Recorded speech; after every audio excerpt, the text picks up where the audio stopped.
time late in an afternoon to join Advocacy Academy, formerly known as Advocacy Bootcamp. And I want to share a little bit about this program. Before I do that, as you heard, I do work as the Assistant Director for State Advocacy in ALA's Public Policy and Advocacy Office. And my colleagues are primarily based out of the Washington, D.C. office. However, I am based in Chicago, where I work pretty closely with our Chapter Relations Office, our Office for Intellectual Freedom, our Office for Diversity, Literacy, and Outreach Services, and other offices that work closely with our state association partners. So I'm thrilled to be with you today. I wish it was an in-person gathering, but I look forward to that another time. The material we're going to go through today was originally designed as an in-person training. It is sort of converted for virtual, but I do welcome your feedback if there's something that you think is not being conveyed, if you're not getting something that I'm sharing, please do let me know. Advocacy Academy was formerly known as Advocacy Bootcamp. It's a training program that grew out of ALA's recognition that we do a lot of trainings to sort of prepare people for a specific event or to prepare people to respond to a certain issue. But that what we were missing was really a conversation about how we lay the groundwork for all of our advocacy work, and how laying that groundwork is really an everyday task and not something that just happens during National Library Week or Library Legislative Day or when you visit Washington, D.C. to talk to a member of Congress. So we have some research that tells us a little bit about library supporters and what resonates with library supporters. We also know that general attitudes about public institutions have shifted in the past 10 to 15 years, or arguably even longer, but perhaps have become more prevalent in the past 10 to 15 years. Certainly there is an anti-tax movement, which sometimes calls attention to public institutions as not worthy of receiving investment from communities. We would disagree with that, but we have to acknowledge that that narrative is out there. And, we're also in a moment of incredible change. Even prior to COVID, we were in a moment of incredible political tension, which has caused communities to fracture. And now, of course, we're all dealing with the impacts of COVID. And every single person has been touched in many ways by the pandemic. And it has also impacted our institutions, our schools, our universities, and our public libraries. So we think it's even more important to sort of double down on the concept of generating broad support throughout the communities we serve, and making sure that that climate of support is something that we're conscious of working on throughout the year. So with that, I'm going to share some slides, and I will say that this is intended to be a really interactive training. So I am going to be doing my best to sort of follow my own notes, but also keep track of questions that may arise, and also do some activities to pull you into conversation. And we'll stick to the slides for now, and then we'll come back and have sort of a wrap-up conversation at the end. I'm also going to try and move us quickly enough so that we can have about a 3-minute break midway through, and so that people can get up and stretch or take a break if they need to. And hopefully you can see my screen. Great.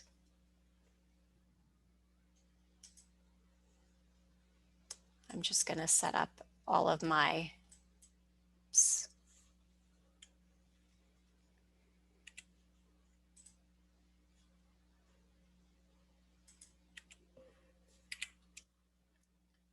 all right.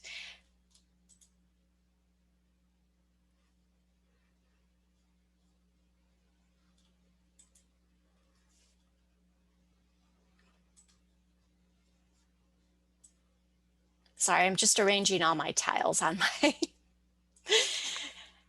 all right, so as I said, we'll start out with an introduction, a little additional information. Then we'll get into modules 1 and 2 of Advocacy Academy today. For those of you who are able to join us next week, we'll hop into modules 3, 4, and 5. The workbook that you have has activities from all of the modules. They don't make a lot of sense, I don't think, without conversation, but I do want you to have all of them together so that you have that in a single place and don't have to juggle 2 booklets.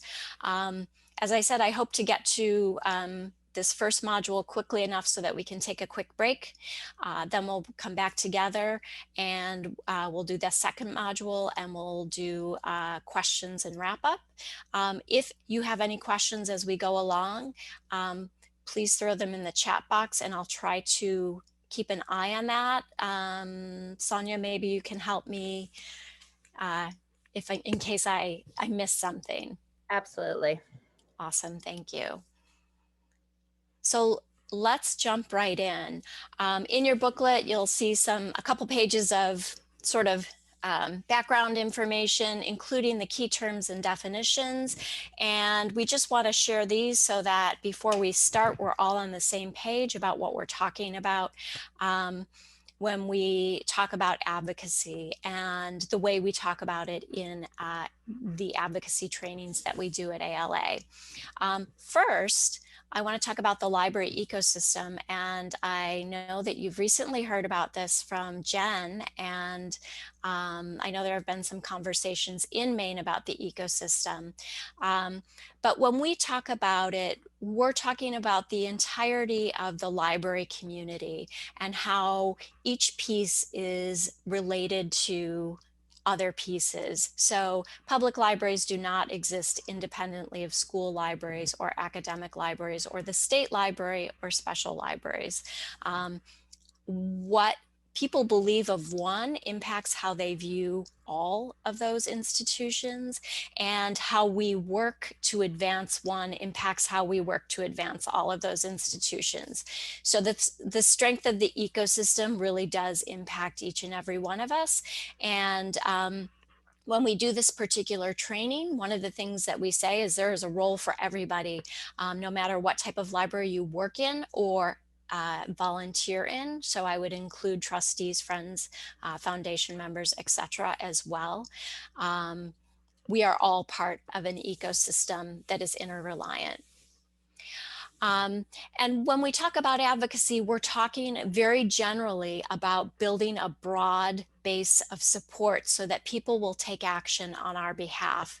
And that might be a parent in a school who's willing to say, you know, I support the librarian in a book challenge, or I support the school having a budget for library materials, or it might be a community member who supports a building proposal for the public library, or you know, any sort of action that we want people to take. But that advocacy is very broad.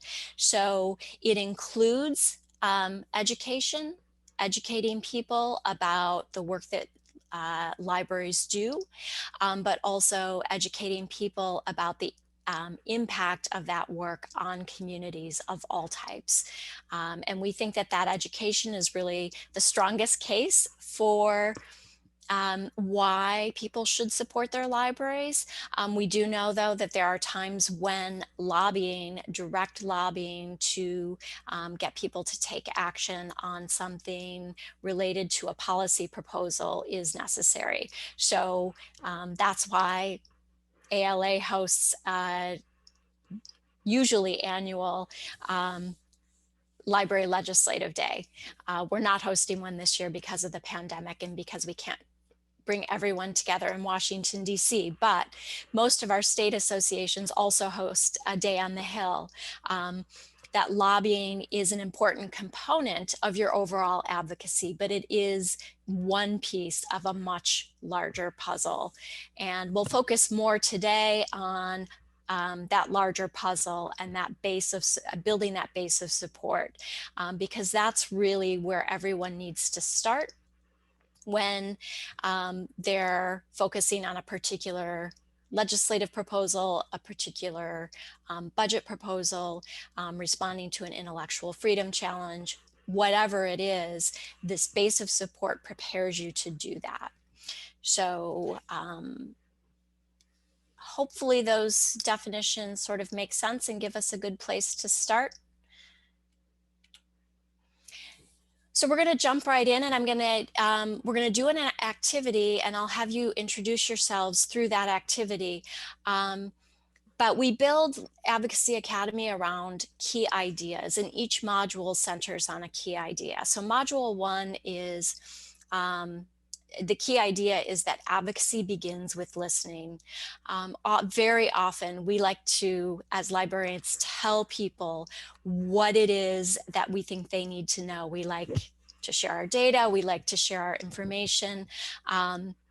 Sometimes we forget to stop and listen. And so in this current moment, I'd like you to think about what stopping and listening as an advocacy activity might mean, because that is where all advocacy actually does begin.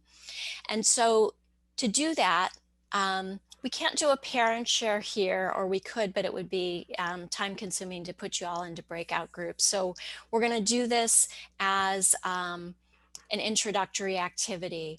I'd like each of you to think about the community that you, the community where your library is, and what is a big issue that that community faces over the next 18 to 24 months.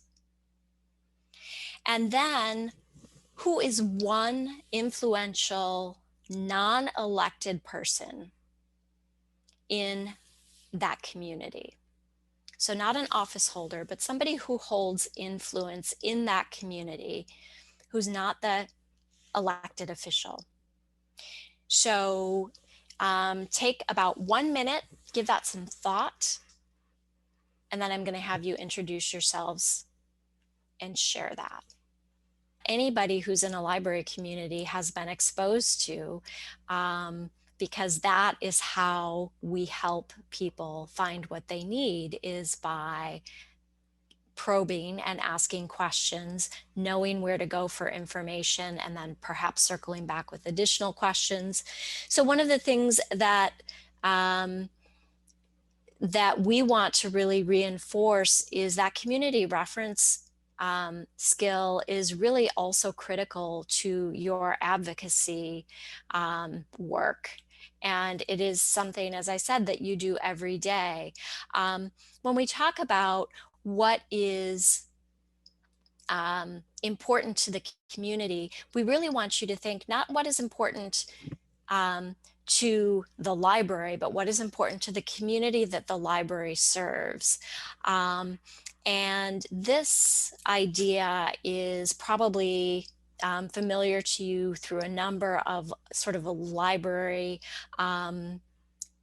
movements, library ideas, including the Aspen Institute and Turning Outward, and David Lankus and collaboratory librarianship, and the Harwood Institute.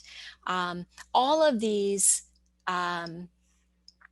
programs, these what were training programs, were really working with librarians to talk about the library, not in terms of what the library does for the library or for the library patrons, but for the community as a whole, right? And the way to position the library in that way is by getting out into the community and having those conversations with people. So that's where we get to the listening. Really, where that all starts is by identifying who those community leaders are. We know who the elected officials are. We know, right, who's going to make a decision. But we don't always know who the other people are who wield a lot of power in the community. So we want to identify some of those folks. And one of the best ways to do that is to start a conversation with the known people. So you have that conversation with Pat and Paul, I believe they were. And, you ask them, who else do I need to talk to? Because they certainly know. And so as you think about collecting that information, through a community interview process, think about where you need to start. This is a great activity actually to do in professional development. For school librarians who are alone in your community, or alone in your school, there are two different ways to do this. One is by having that conversation with students and having them help you participate in community reference interviews. The other is by sort of pooling resources across schools or across districts and working with some of your fellow librarians and working through the process that way. But the important thing is for library workers and library volunteers to get out of the library building and into the community. Have conversations with those leaders, schedule them in their space, or right now, perhaps by phone or on Zoom. But the library should initiate that. And what you want to do ideally is go to their space, their workplace, or their business, or their institution. Right now, that's going to be difficult. So, phone call, Zoom are okay. But consider some important questions for them. One, the question I asked you, what are the important issues facing this community? What keeps them awake at night? What do they worry about? Because generally what they worry about as influential members of the community are things that are issues facing the entire community. What does success look like? For example, is it redeveloping a building? Is it restoring some of the community connection that's been lost during this past year of pandemic, whether for students in school or for a community as a whole? And then, of course, who else should you talk to? Having these conversations is an opportunity to position the library as a leader and as a convener. So sometimes people will say, well, who are you and why are you asking me these questions? I'm from the library, and because the library wants to ensure it's serving the community needs. And an example of this sort of during the pandemic is a small metropolitan library reached out to a couple of people that they knew and scheduled a conversation around broadband. And it started with a single conversation with a single person at the city. And they were talking about how the library was going to help serve the community during the pandemic as it related to helping fill the digital divide. That conversation then continued with a member of the school community. And what happened was the library called a meeting and said, let's get people together and talk about how we can meet this particular need. We're doing this. We're lending laptops and Wi-Fi hotspots. And in fact, we're going to work on getting more. But you around the table, you know, schools, what are you doing? How can we help you? The city folks, what are you doing? How can we help you? And the library brings a lot to those community conversations because libraries interact with people at a point of need, and they have a really big reach. Another example is a member of a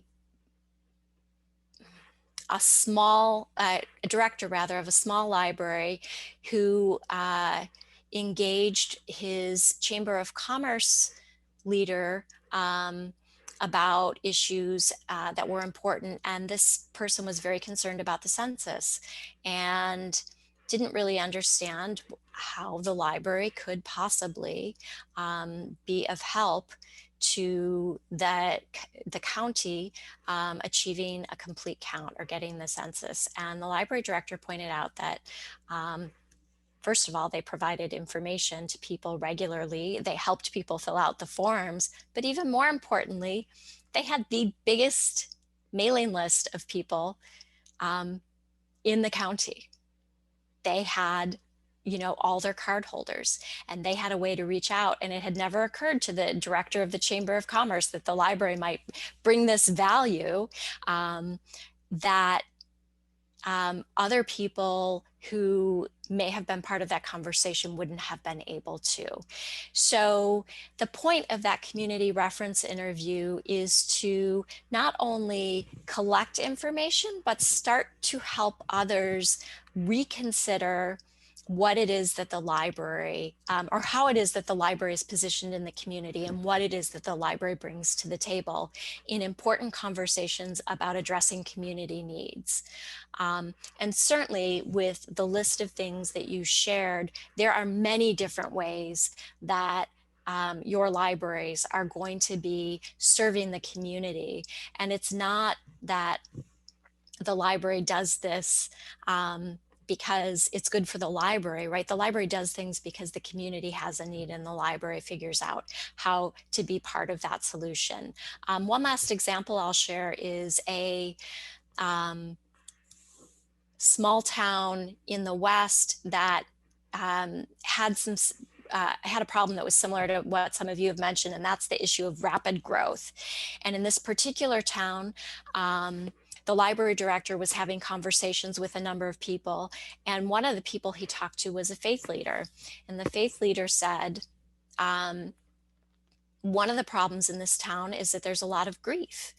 And the library director said, well, you know, what do you mean? Explain what you mean by the grief. And this faith leader said, the town has grown so quickly that people feel like they're not connected to each other as closely as they used to be. And the fabric, the cultural fabric of the town was just shifted. There were all these new people, very nice people, but they were all new and unknown, and it completely upended life for the people who had been there for years and years and years. And so the library was able to, in that case, use its data collection tools, its database tools, and just develop a volunteer database that helped connect people who had lived in the town for a long time with people who were looking for volunteers. And it sounds like a very sort of simple and perhaps only tangential solution, but if you think about you know, connecting people through volunteers, and that has a strong impact. And they actually connected 2,000 volunteers in an 18-month long project. And you know, we are in a moment with COVID that lack of connection is going to be something that no matter where you live, people are going to be struggling with that as we sort of emerge from not having been spending time in public places, not having been going to schools or churches or restaurants or music venues or, wherever whatever the venue is. We've all been pretty isolated. So that is another area where libraries are really going to be serving their communities. But the questions that you pose to those community leaders help them start to understand what it is that the library does from a different perspective. And that really is an important shift, because what it means in the long term is that not only do you have the power to convene conversations that matter to the whole community, but also that when something comes up that is important, that the library is top of mind for people who are pulling together groups. So the library will think of, the library will, I'm sorry, community leaders and community influencers will start to think of the library as needing to be at the table. We've got to have the library, because they can reach 85,000 people, or because they are able to give us a sense of who's using broadband, who isn't, or who's using the job services, whatever it is. So there are other ways to gather information. Certainly you can do community surveys, you can do strategic, you very likely may have done a strategic plan. You can look at community development plans, school improvement plans, you can go to town hall meetings and all of these other things. But those one-on-one conversations are really critical for the library to have a very direct connection, and for the library to be repositioned as a leader and a convener in the community. So that is where your listening begins. And I know we are at the top of the hour. I'm going to ask that we sort of go through one other part of this quickly, and then we'll take a break in about 5 minutes. So if you look at your workbook on the following page where it says conduct a community analysis, this is really taking that community reference interview and the identification of those key priorities and starting to churn through them. So you've had these conversations, you've gone out. I will say that often library directors feel they have to be the person to go out into the community and have those conversations. And we'd strongly encourage you to start involving other members of the library community. Number one, because you've got a lot of really strong people who will do very well at this, but also because then you've got multiple faces in the community, and you also have multiple perspectives bringing information back. For example, if you are, a young adult librarian and you've got a strong connection with the teen community, going out and having a conversation with a community leader is going to probably be very different than if it's the library director, just because of the nature. So sometimes there will be pushback from individual library staff. Not my job. I'm not comfortable doing that. I think that it's really reconsidering how librarianship is done and what librarianship means. It is a community reference, or it is a reference interview. It's just conducting that interview outside the walls of the building.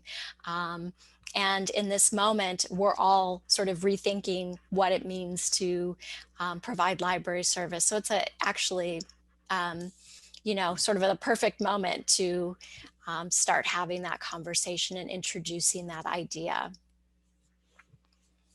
So any questions about conducting community reference interviews or using them to start to think about how the library is doing, about how the library is positioning its services. I will say it is definitely worthwhile to have an internal group conversation and share some of that feedback and work through it and just sort of connect the dots. The library is already meeting community needs, but we don't always do a good job of being explicit about where we're doing that, or circle back and let others know that we're doing it. So having those conversations internally to, ensure the dots are connected, and then being able to reflect that back uh, is sort of the follow-up to that, all of the conversations. Once you have all that information, working through it and turning it around. And generally, it is not about taking on a new task. That is not realistic for a lot of libraries right now. It's not about creating more work. It's about rethinking the work that you do and repositioning it with the folks that you are talking to.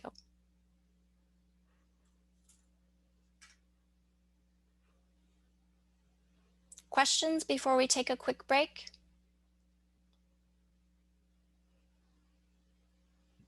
I don't have a question, but I have a comment. Sure. I really like how you phrased it as doing reference interviews with the community, because to think about just going out and talking to people can feel a little bit scary, but then, using the librarian lens of a reference interview makes it feel much more doable. So thank you for that. You're welcome. Yeah, and I am I'm a real librarian. I'm an introvert by nature, so that is not something that I would necessarily, um, think about as something I would seek out or be comfortable with. But the idea is that it really is something that we do, and we do well, and we do it all the time. And we don't even realize it. It comes so naturally to us.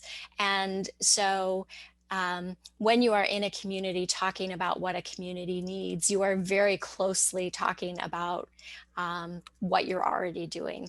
But people are also encouraged to go in pairs if they're uncomfortable doing it alone.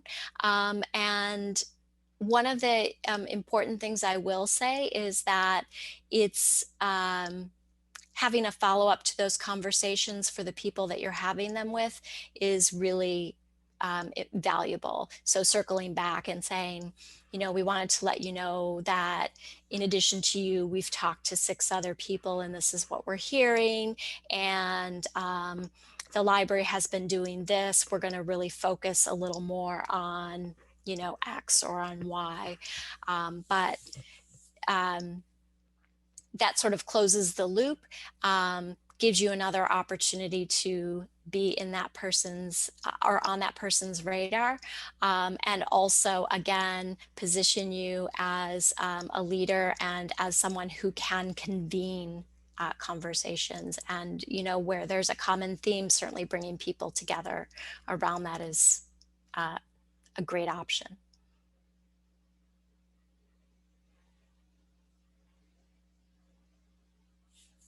All right, we'll take a quick break. I have 5:06 on my clock, so let's say 5:10 we'll reconvene around a little bit.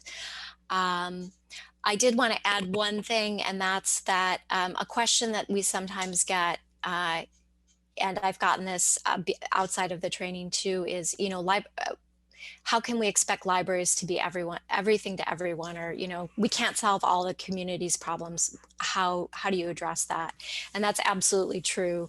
And really the thing that we have found in most library, for most libraries, is that there are major issues facing any community, and the library may not be addressing all of them, but the library had better be able to explain how it is addressing one or two of the major issues, because otherwise when it comes to funding time, or when it comes to conversations about the library's materials or a building project or whatever it is, people are less likely to see the urgency of supporting that. So you can't be everything to everyone, but you can be critical to the social fabric of the community that you serve.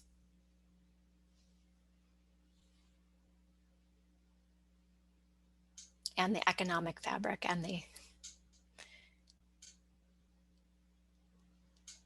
All right, so we are going to move on if there are not additional questions, and we're going to talk in module 2 about relationships. And so the key idea that I hope you will all take away is that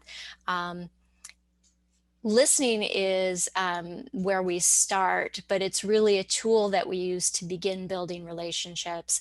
And everyone who's participating today is well along in this process. But what I'm hoping is that we can talk a little bit about thinking about the way you leverage those relationships, thinking about the way you keep track of them, and about being prepared to continue to build and leverage relationships no matter what the advocacy need of your library is. So with that, we're going to talk a little bit about influencers and decision makers. We sort of reference this when we talk about the community reference interview, and we're not going to do this as a pair and share activity. But can anybody just yell out the difference between an influencer and a decision maker? Influencers make noise and decision makers make decisions. Spend the money. Yeah, sometimes spend the money. Yeah, and the influencers sometimes aren't noisy. So that's actually an unfair image, I think, right? Because sometimes people can influence in very quiet ways. And, a lot of really good advocacy happens without people ever knowing that it's happening, because it's in a one-on-one conversation or in a very small group. And influencers are those people who the decision makers have a hard time saying no to for whatever reason. The tricky thing is that influencers and decision makers are in a constantly shifting landscape. So, there are some known decision makers. The mayor is a decision maker, or the county manager, or the county president, sort of depending upon, sorry, I'm not going to use proper Maine terms for your various units of government, and it's different everywhere. School superintendents are decision makers, but not always, right? Sometimes their school boards are. There are shifts, and it's going to depend upon the issue. It's going to depend upon the setting that you're in.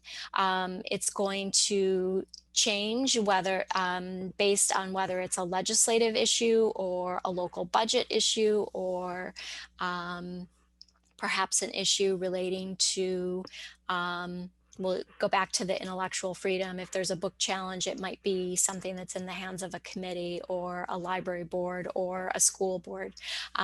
But it's important to consider that that landscape is always shifting, and that influences how we think about relationships. I also think that we often consider the process of decision making to be very linear. So something starts in a committee, and then it moves perhaps to a chamber of the state legislature, and then it goes to the governor. And, when we learn civics, that's, you learn this process, but that's actually a little bit too neat for the world we live in. Things are rarely linear, and they rarely, go perfectly as protocol would describe. So that too is something to keep in mind as you think about your relationships. So at ALA, we've talked about power mapping and thinking about how you assess the relationships that you have in place. And when I say you, I don't mean only you individually, but within your institution, whatever that is, and how you are able to use those relationships to advance the library. And we use two different models. And the first one is called a network mapping model. And it's got all of the crazy circles that you see. And we'll talk about that. And then we'll talk about the second model, which is an issue mapping.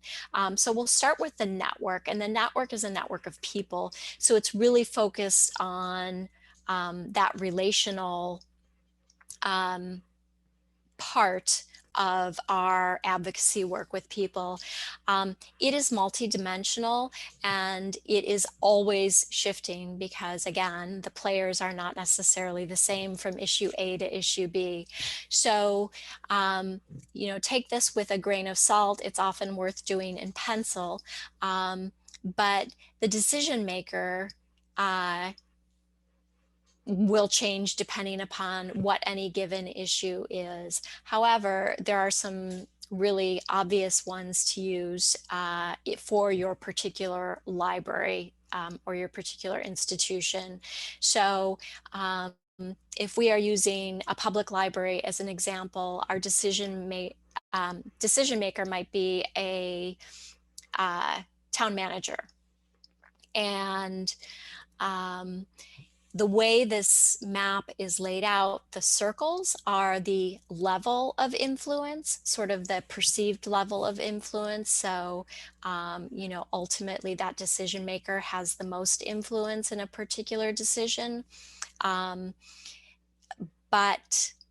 the arrows reflect the strength of connection between the different people in the chart. So a very narrow arrow would represent a weaker connection, and a strong, thick line would represent a strong connection. And so therefore, this is not, this is an example. It's not any particular person's map. So for you, if you're a library director and you have a really strong connection to the town manager, that's fantastic. But you may not, and you may have a strong connection and agree on a whole bunch of things, but there may be 3 things that you don't agree with this person on. And you may find yourself in a situation where you need someone else to help influence a decision. You might be in a school where the decision maker is generally the superintendent, and superintendent's been really supportive of libraries, but there's a particular situation where they're just not. And it might be that the direct path to the superintendent to resolve an issue or to gain a favorable action is not the best path. So how do you identify who is most able to help you? And, for small issues, it may be a single person, but if you're looking at advocacy on a much larger scale, we are talking about usually multiple players. And that's where, having conversations with people throughout the community really comes into play. You won't have strong connections with everyone, but you will over time build those and increase those. And that gives you multiple paths to a decision maker. And it also gives you multiple paths to people who influence those decision makers. So again, you may be facing an issue in your community where you want the town manager to make a particular decision. And at the moment, the town manager doesn't seem to be inclined to do so. And, you know, um, that easiest path going in and making your plea may not be successful. So, you know, what are the other opportunities you have to influence that decision? It might be that a member of the town manager's family is able to influence that person. And if somebody in the library or on the library board is able to have that conversation and then, you know, help influence a decision, fantastic. It might be that the local newspaper, which is able to reflect on both news, or I'm sorry, report on news, but also editorialize, reflect through the editorial process. And of course, the local newspapers tend to be rather influential in terms of decisions made at the local level, sometimes at the federal level as well. So the activity or the idea for you, and I'm sorry, I should have provided you with a blank copy of this, but the idea is just that you can do your own relationship mapping to think about how you relate to your primary decision maker, and then to some of the other leaders and influencers in your community. Are you connected to that PTA president? Or, you know, have you had a conversation with the Chamber of Commerce leader? And does that person understand what the library is doing? Are they supportive of the library? I can tell you in that county I referred to earlier, that Chamber of Commerce person who was having the conversation about census probably wasn't a strong library supporter until he realized that there was a benefit in him being supportive. And so those conversations need to be ongoing, but the mapping activity can be something that libraries do with staff during professional development. You know, think about, you know, just draw your own map. It doesn't have to have a lot of circles on it. It can be a very simple one. It's also really valuable to understand where library staff might have strong connections. It's possible that, you know, one of your staff members stands next to a state legislator on a soccer field every weekend, and that staff member is able to have a conversation with a legislator that might be more difficult for you, you know, for a library director to have. So it's also really important to understand that perceived hierarchy isn't always what in fact is real. So think about the way you fit into this individually, but then think about if you're in a library that's bigger than a staff of one. If you're in a school library, it would be, you know, mapping for yourself. If you're in a larger institution, think about how other people fit into this map as well. And what I started to say is this is an activity you can do, you know, once a year or so. We have a library advocate in Ohio who actually has taken this and does this alternative option.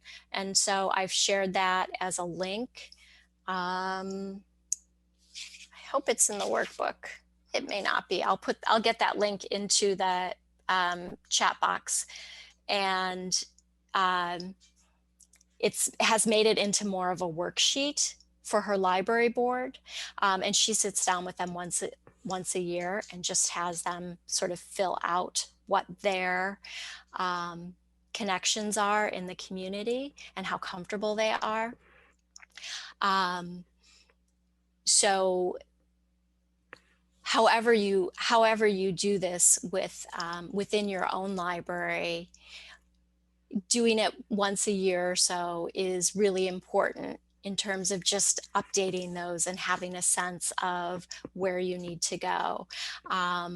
What we'll talk about in just a minute is looking at issues, but this is the people part of power mapping, and understanding where both you, your staff, and people in your community fall into the connected network of paths to your various decision makers.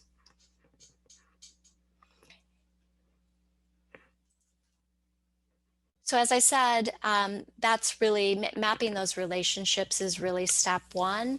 Mapping issues is something that you can do as part of a campaign, or you can do when there's a crisis or some type of an emergency. So issues are much more specific and much more limited in scope. That network map gives you a broad idea for for year-round advocacy. Issue mapping is very focused on a particular thing. So some people call this a quadrant analysis. It is a way to identify both who supports an idea or opposes an idea, and also their level of influence. So we'll use state legislation as an example. And you may be trying to pass a bill, or you may be trying to defeat a bill. And that will depend upon how you, or I'm sorry, that will impact how you lay this out. But if you take a look at this, you'll see that one of the library board members is very influential and very supportive of particular legislation, while another board member is not so influential. And that, that is often the case, that you have board members who come to the board because they are influential, but their spheres of influence might be very different. And it's, when you're relationship mapping or network mapping with them, you can understand where those spheres of influence are. But we have this board member, Jay, who is a supporter of, HB 375, and is also influential. Now, Representative X in this particular image is someone who's not a hard win. This person needs to be brought along just a little bit. So a really good use of board member Jay's time is to reach out to that person and get, have an easy win, bring someone on board. You'll see in this particular example that there are a whole bunch of people who are less supportive and less, also some who are less influential. So in the case of legislation and passing it, you're going to want to focus on those folks who have the most influence on the other people. That could be a committee chair, but it also might be a long-standing member of your state legislature who people trust and listen to. It might be someone who is considered an expert in a particular area, and so they are given a lot of deference when it comes to particular topics. And so this type of mapping will help you understand which people you need to really focus on for your outreach, because it may not be worth trying to change Senator Z's mind. that might be the person that you just say, we're going to express our opposition or our support, whichever it is, for a particular bill. But we're not going to invest a lot. We'll do maybe grassroots outreach. We're not going to set up an appointment. We're not going to expend a lot of energy, because we know that we can focus our energy on folks who are much more likely to be supportive of us and who are much more likely to influence others to be supportive of us. So knowing where your own library community has those connections to folks who may be able to either influence the decision or make the decision is important to have in place already. This can be done really quickly and can help you sort of prioritize your actions. I think one of the things that we find when you are in the midst of any sort of advocacy campaign, particularly related to legislation, is things can move very quickly. And you want to be sure that you're not trying to figure out who knows Representative X when a bill is already moving, but you've got people, you've got a sense of where those networks exist, and you can just then deploy some of your strongest advocates. In this case, again, the news editor is someone who's a super strong influencer, theoretically neutral, but may be willing to write a story on a particular piece of legislation, or might connect you with the editorial board that might do a piece on it. Oh, I'm sorry, that is an editor, not a reporter. Flip those. Might write the editorial or connect you with a reporter who would cover the issue. So the issue mapping is very specifically related to a single topic, and will be constantly shifting, but you can use it for a budget. You can use this when you're thinking about how do you get your budget passed, who do you need to really work on. You can use it for legislation. You can use it for a book challenge. You can use it for any type of sort of singular issue to kind of map out where you are. And it's really helpful for prioritization. So that is one of the things that I think we really want to drive home with you, is that advocacy can feel like a second job. And sometimes when you're in the midst of a campaign, no matter what the topic, it does feel like you're working a second job. And some of the tools that we're hoping that you leave Advocacy Academy with are those that will help you incorporate it into your day-to-day work, but also will help you work more efficiently with others, with your team, and have things in place so that when an issue does arise, or when it is budget time, that you are sort of ready to go, that those foundational elements are already in place. Because prioritizing is really essential to your to your success, and also to your not burning yourself out.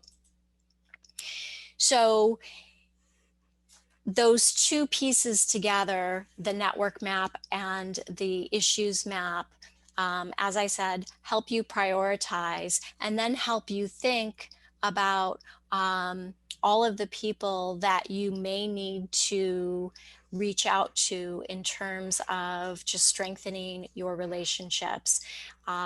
This is something that can be divvied up in a larger institution, and for those of you working in school libraries or in small university libraries, really important to sort of prioritize how that, what order things go in.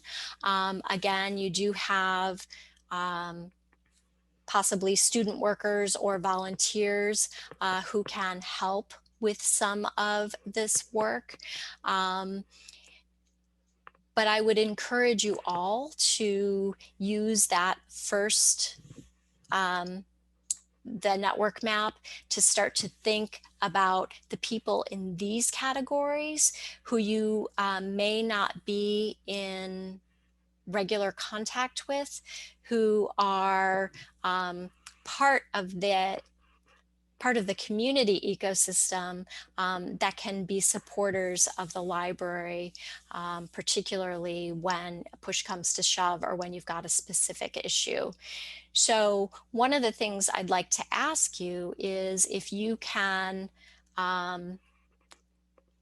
take a look at this and think about your own network map and think about a potential influencer who can help you reach a decision maker. And Sharon, we'll go back to your example of the couple who know everybody in town and are on, involved in several different organizations. They certainly can help you connect to probably a number of different decision makers. Is there someone else who can share an example of someone who is a potential influencer on behalf of the library, and maybe someone you hadn't considered before even?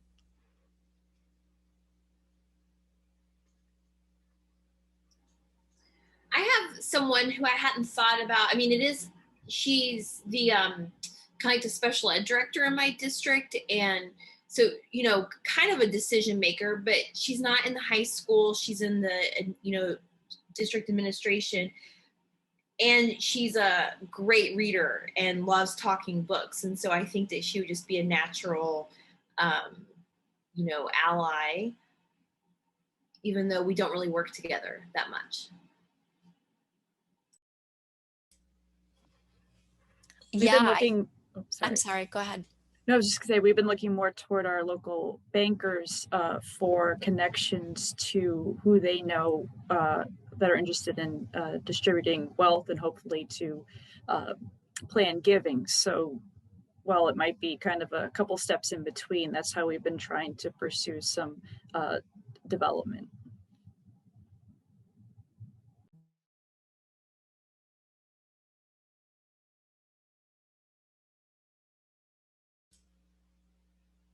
Two very different examples, but I think really strong ones for both of you. And, Amy, I would say that the person who is your strongest influencer may not necessarily be your, someone who works with you closely. It is someone who believes in the power of the library to improve the community. ALA has the Libraries Transform campaign. And the reason that campaign exists is because years ago, when OCLC did its research on what made people inclined to support library funding campaigns, it was the belief in the transformational power of a library. The word transformation was actually used. And also the library staff. But that is, I think, that perception can be as strong with people who are not close to you. And in fact, sometimes library super supporters are not. Thank you, Sonia. Sometimes library super supporters are not the biggest library users. They're the ones who value the library. And we'll talk about that more in the next session. But absolutely, people who understand that value. And one of the things you can do is just provide them with a few talking points or examples to, to share on your behalf. And again, we'll talk about that next session when we talk about the library story. But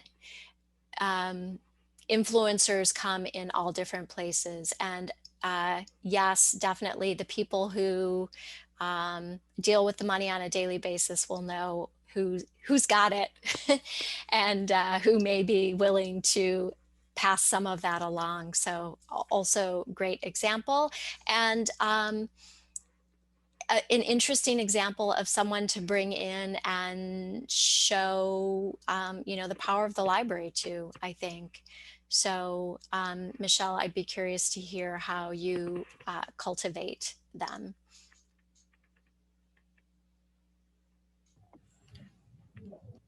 As far as reaching out to our bankers, it's purely actually just had a nominations meeting for our board, and it really is just going out trying to put up together a listing of all the banks in our community, which is actually a number of them, and first just see who might know somebody through our board, and from there we take the steps. And sometimes it's just walking over and talking to the branch manager, but pretty simple, but it usually yields something. So as far as this taking it a step beyond and starting work toward more development, and we haven't done that just yet.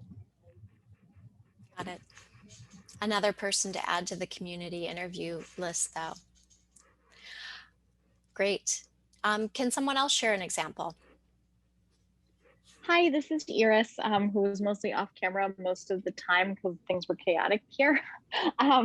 But I was just thinking, and this was like a light bulb for me, because I feel like I think about advocacy a lot and connectedness with my community, but I really haven't ever tapped into our alumni community of students who, I mean, there are plenty of students who like come back to the area and want to, catch up and be connected. And it's because of how they remember the library. And before COVID time, they'd like pop in after their semester was done or whatever. And sometimes I'll get emails, and I was like, wow, that could be a powerful group, because they've left, they've gone out in the world, but clearly the library still feels like a part of the school that has a really vibrant connection with them in terms of memories and connectedness. Anyway, so that was like oh, okay. But yes, that would be my example.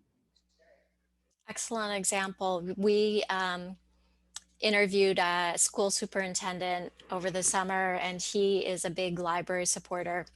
He's from Texas, and he was saying, nobody remembers algebra, but people do remember, how they spent their time in the library. It's that resonance with positive memories. And I think a large part of that, getting back to, one of the community concerns is that culture that is really developed and strengthened in the library.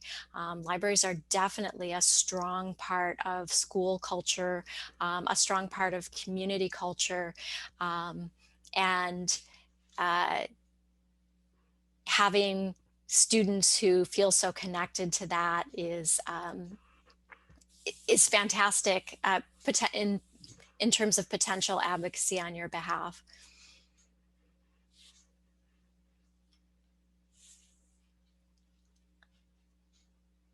How about someone else? I can speak up and say that we actually have in our school an author who works on our staff. And so she's a really fantastic resource that kind of bridges the bookseller world to the library world, and connecting literacy, the importance of literacy from, on all ages. And we have worked with her doing some book launches for some of her books that have been, we've held some here in our library, which brings in the public, families coming into the library. And we've also held a couple at the Poland Town Hall that also brought in lots of people from the community. but the library was very involved with it as well. So she's a really awesome person and a great advocate. It's actually Tamara White who wrote the children's like upper elementary, middle school series, Cooper and Pack Rat.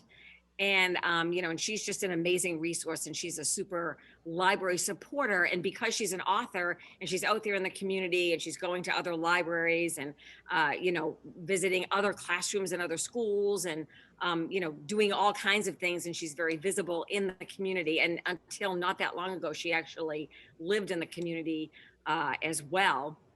So, she's a huge supporter and able to kind of really put a big focus on the library. Excellent. And probably has direct paths to certain people that other members of the school community do not have. Right. Beyond the world of publishing itself, which is a great advantage, but even beyond that, I'm sure her status as a published author has opened some doors and increased her influence.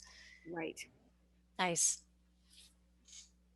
Would anybody else like to share?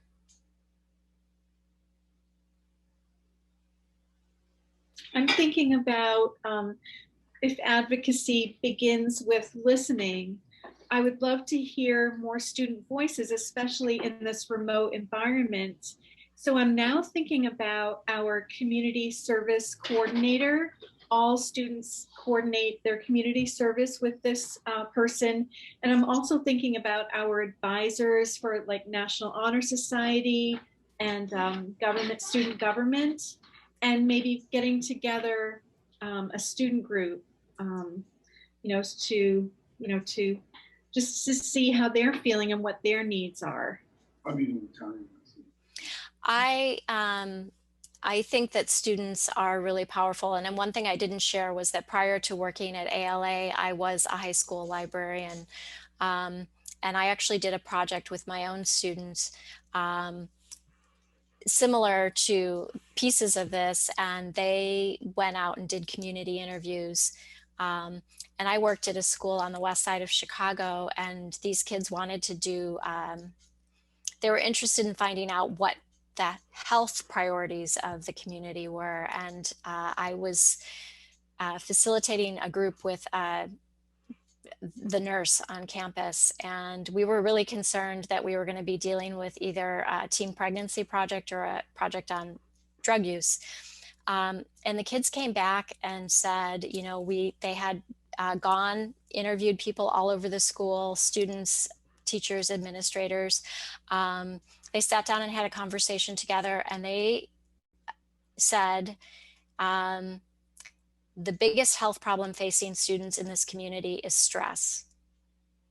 And this was, I have no sense of time. I think this was about 15 years ago, maybe 13, 14, somewhere between 13 and 15 years ago. And these kids did a citywide presentation about their findings, and we were able to actually inspire a citywide advisory council on student mental health. But I share that to say, the power of the various people in our communities, in schools. Certainly high school students are part of that. It gets a little trickier as the kids are younger, but the power of different constituencies within your own communities are really strong. And, young people feel very strongly about their public libraries too. And in fact, millennials, we don't have a lot of good data yet on Gen Z, but millennials are bigger users of library services than their predecessors, than boomers or Gen X. And there is this real sense, it gives me hope too, Sonia. I completely love that fact. They have a lot of trust in the library, but they also have they're more of a generation that grew up in sharing culture, and libraries are the original sharing institutions, right? So I think that there are, whether it is high school students or recently graduated high school students or college students or young people in a library, in a public library, that is certainly a group to tap into. Not the only group, but a group that can be a really strong force. So thank you for sharing that. One of the things I would like to do is just stop sharing my screen and bring us back into more of a discussion group. So I am going to, okay. Hopefully you're all back to a regular screen. And I realize that it is late in your day and you probably have a million things left to do, possibly including procuring a meal for you and maybe others. But I do want to sort of bring this, to wrap this up for the first part of Advocacy Academy, and just get your reaction to what you heard today. Is there anything that particularly resonated with you? Is there anything that you think is not clear? Was there an area where you felt a disconnect between the key idea and what we talked about, or that you need more of? So who wants to start?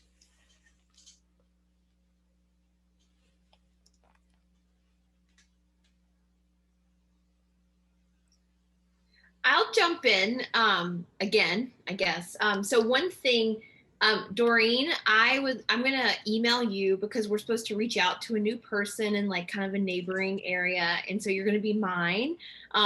Just a heads up, because I think some of the things that you want to ask and do with your students, I would love to think about that as well. So maybe we can brainstorm together and then check another box off of our bingo board. One thing, Megan, that's just like a little fuzzy to me still, that network mapping seemed to me to be focused more like in a public library setting and less in a school library setting. And so I'm just trying to think about who like those other nodes would be and like who they would be. I mean, have some ideas, but that would be something that I would like maybe a little bit more clarity on. Excellent. That's actually helpful, because that example has changed over time, and I think what we really need is a couple of different examples and then a blank one so that you can all sort of sketch out your own. So that is something that I will note for an update. But I would say, within a school, you have your principal, you have a superintendent, and you have a board. So you actually have 3 levels of decision making, and it's going to depend upon which one is not, I'm sorry, what the particular issue is, and who's got the decision making power. I would say though that those are sort of 3 equal circles across the center of your chart. I worked in a district where we had 500 schools, so my interactions with the superintendent were super limited, and a lot of power was in the hands of my principal. But in many cases, the superintendent is much more directly connected to the day-to-day work. They know people in the district, etc. Your other influencers might be PTA, might be a coach. It could be the head of whatever instructional team you have. It could be a mid-level administrator. Could be, if you have a foundation, it might be somebody in the community that the principal listens to, or somebody that the board listens to.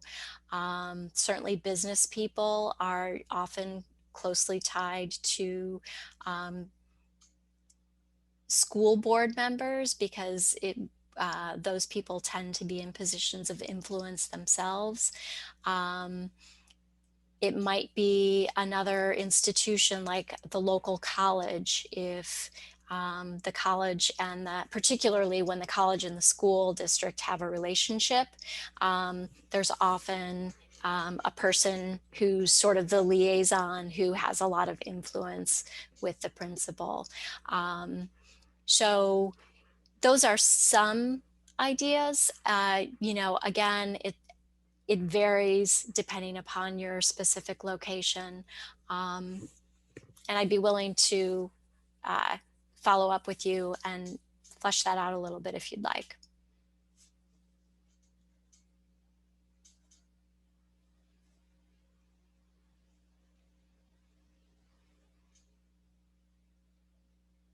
Anybody else? Doreen? I have a question. So we're talking about getting out into the community, questioning, listening.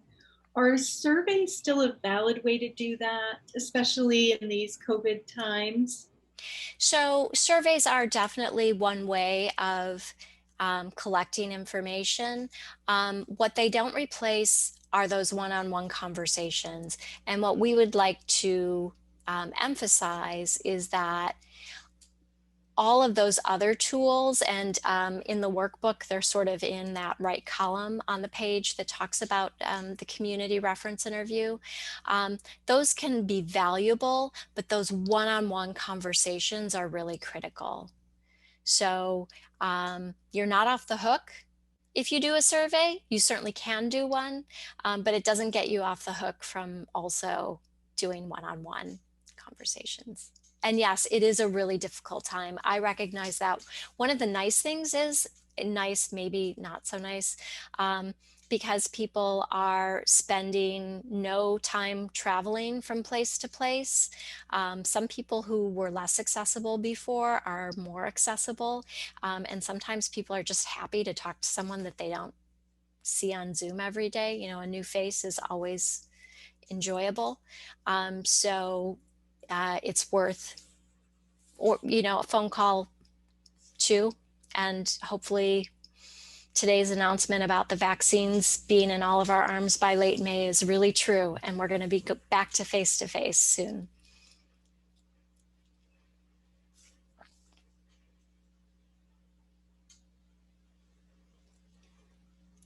I feel like there are other sort of elements of this conversation that will help package it up more neatly, and those will be continued next week when we do part 2 of this. But I do think that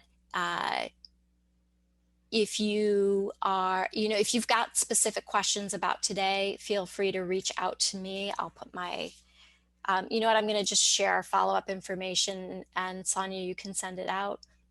That's probably the best way to do it, because I know I promised you a link too. And